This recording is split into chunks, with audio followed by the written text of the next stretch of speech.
जय श्री गणेश। राम राम जी। आज प्रियजनों, मैं आपको पुत्रदा एकादशी के बारे में जानकारी देने जा रहा हूँ, जैसे मैंने पहले भी दी है और अभी भी दे रहा हूँ और आगे भी दूँगा। तो सबसे पहले तो मैं आपको ये बता दूँ कि पुत्रदा एकादशी जो है वो कब मनाई जाएगी। पुत्रदा एकादशी 5 अगस्त को मनाई जाएगी और पुत्रदा एकादशी का मतलब है जिन्हें पुत्र की प्राप्ति नहीं हो रही है, या जिनके पुत्र है और पुत्र बीमार रहता है, या पुत्र जो है गलत रास्ते पर चला हुआ है, या पुत्र पढ़ाई लिखाई में दिमाग नहीं लगाता, आवारागर्दी में दिमाग लगाता है। तो कुल मिला के ये है कि ये पुत्रदा एकादशी है और नाम से ही कितना सुंदर सुबोधित हो रही है कि ये पुत्रदा एकादशी है। तो पुत्रदा एकादशी करने का फल क्या है वो भी मैं आपको बता रहा हूँ, और बिगड़े हुए बच्चों को सुधारने का फल क्या है, मतलब उनको सुधारने के लिए क्या करा जाए जो बिगड़े हुए बच्चे सुधर सकें, तो उसके लिए क्या करें। जिनके बच्चे बेचारों के हुए नहीं है, जैसे कि निसंतान हैं, तो बेचारे उनके लिए क्या करें। तो सबसे पहले मैं आपको जानकारी देना शुरू कर रहा हूँ कि जिनके बच्चे नहीं हैं और बच्चों के लिए काफ़ी उन्होंने यत्न कर लिए हैं, तो सबसे पहले मन में ठान लें कि जितनी भी एकादशी आएंगी, चाहे वो शुक्ल पक्ष की हो चाहे वो किस पक्ष की हो, मैं सारी एकादशी का व्रत करूँगा। और वो जो है एकादशी का व्रत जब भी करे तो स्टार्ट करे वो दिसंबर के लास्ट में आती है पुत्रदा एकादशी। उत्पन्ना एकादशी आती है। उत्पन्ना एकादशी से वो स्टार्ट करे कि मैं एकादशी माता आपके व्रत करूँगा पूरी साल और ज़िंदगी भर मैं आपके व्रत करता रहूँगा। कृपया करके मेरी पुत्र कामना के लिए मेरी जो है इच्छा है कि मेरे यहाँ पुत्र हो और मैं सदैव आपका व्रत करूँगा, जब तक जीवित रहूँगा तब तक आपका एकादशी व्रत करूँगा। इस तरह से आप संकल्प लें और संकल्प लेके आप जो है उत्पन्ना एकादशी से व्रत स्टार्ट कर दें। तो आप जो है शुरू में भी पुत्रदा एकादशी आती है और अभी बीच में भी पुत्रदा एकादशी आती है। पुत्रदा एकादशी 2 बार आती है, एक शुरू में और एक बीच में। अब तो पुत्रदा एकादशी करने का जो फल है वो सबसे बड़ा फल ये है कि निसंतान को भी संतान की प्राप्ति हो जाती है एकादशी व्रत करने से। अब ये नहीं कि आप एकदम ही व्रत करें कि कल का ही एकदम आपने व्रत किया और एकदम ही हो जाए, तो उसके लिए आपको बड़ा कठिन तप करना पड़ेगा। एक दिन में ही चमत्कार हो जाएगा। आप जो है एकादशी व्रत करें बड़े मन से, बड़े श्रद्धा और भाव से, और निर्जला रहकर एकादशी का व्रत करें। केवल शाम के सूरज छिपने से 1 घंटा पहले आप जो है फलाहार ले सकते हैं और उसके बाद आप जो है कुछ ना खाएं पिएं, फिर अपने व्रत में लग जाएं और पूरी रात आप जागरण करें मंदिर में बैठकर या अपने घर में बैठकर गीत करें, भजन करें, कथा पढ़ें, या भगवान की भागवत गीता का पाठ करें या रामायण पाठ का पाठ करें। इस तरह से आपको जागरण करना है और जागरण करते हुए मन में एक ही भाव रखना है, हे श्री कृष्ण वासुदेव, मैं जिंदगी भर आपका व्रत करूँगा, मेरे यहाँ पुत्र की प्राप्ति हो और पुत्र प्राप्ति में आप जैसा ही सुंदर, सुशील और तेजस्वी पुत्र मेरे यहाँ पैदा हो। तो इस तरह से आप विनती करेंगे पुत्रदा एकादशी पर।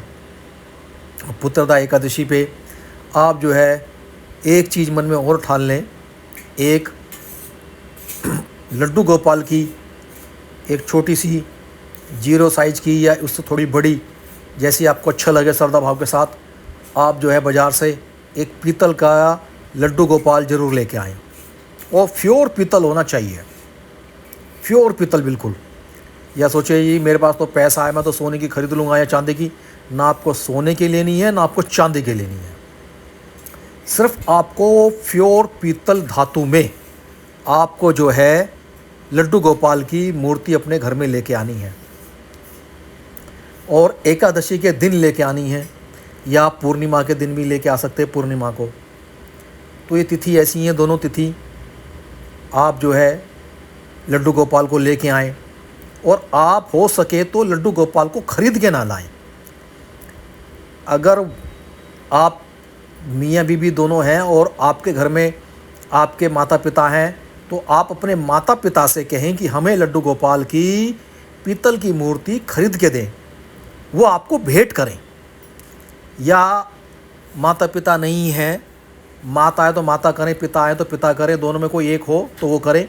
अगर दोनों नहीं है तो लड़की की जो पत्नी है, पत्नी की जो माता है और पिता है, उन दोनों में से कोई आपको भेंट करें।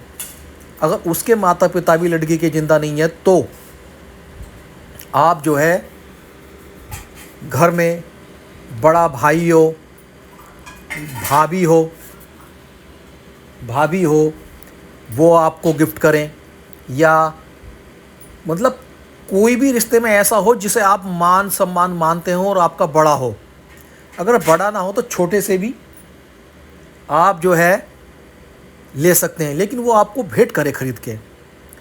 क्योंकि भेंट करने से लड्डू गोपाल जो है आपके पास आएंगे तो उसका महत्व कुछ और ही हो जाएगा। ये एक गुप्त रहस्य है भेंट का भी, जो मैं आने वाले टाइम में आपको बताऊंगा।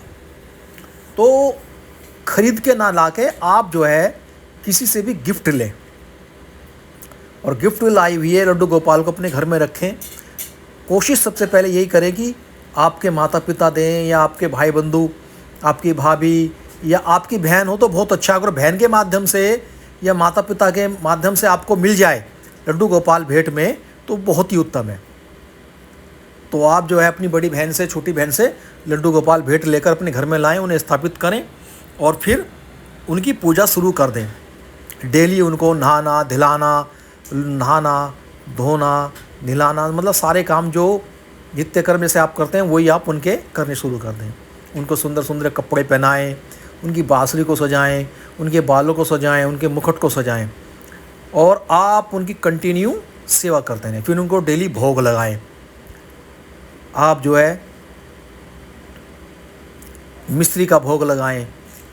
पंचमृत बनता है, जैसे कि आप दूध से, दही से, घी से जो है मतलब अपना उन्हें डेली बना के आप जो है उनको भोग लगाएं। उसमें मिश्री भी डालें, मक्खन भी डालें। तो ये इस तरह से आप उनके लिए भोग डेली के डेली लगाएं। उसमें तुलसी पात्र ज़रूर गेरें। डेली के डेली एक तुलसी का पत्ता उनको ज़रूर भेंट करें और बैठ के उनसे प्रार्थना करें, हे लड्डू गोपाल हमारे घर में भी लड्डू गोपाल आएँ। हे लड्डू गोपाल हमारे घर में भी आपकी तरह लड्डू गोपाल आएँ। हे लड्डू गोपाल कृपया करो, कृपया करो। इस तरह से आप सुबह शाम उनसे विनती करते रहो। और जो भी घर में खाने के लिए आप उन्हें बनाएं तो सबसे पहले आप बिना लहसुन प्याज का खाने को बनाएं और एक छोटी सी कटोरी में उनको खाने के लिए और रोटी का भोग आप जो है लगाएं, और वो प्रसाद उनके पास रख के छोड़ दें और फिर प्रार्थना करें, हे लड्डू गोपाल ये प्रार्थना मेरी आपसे प्रार्थना है कि इनका भोग लगाएं, इन्हें स्वीकार करें। और वहीं बंद आंखें करके ध्यानपूर्वक ध्यान लगाएं।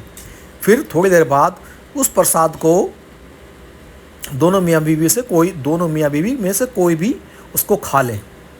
वो छोड़ना नहीं है, बाहर नहीं देना, आपको खुद स्वयं उसको खाना है कि ये श्री हरि की झूठन है, लड्डू गोपाल आपकी झूठन है, मैं इसे खा रहा हूँ।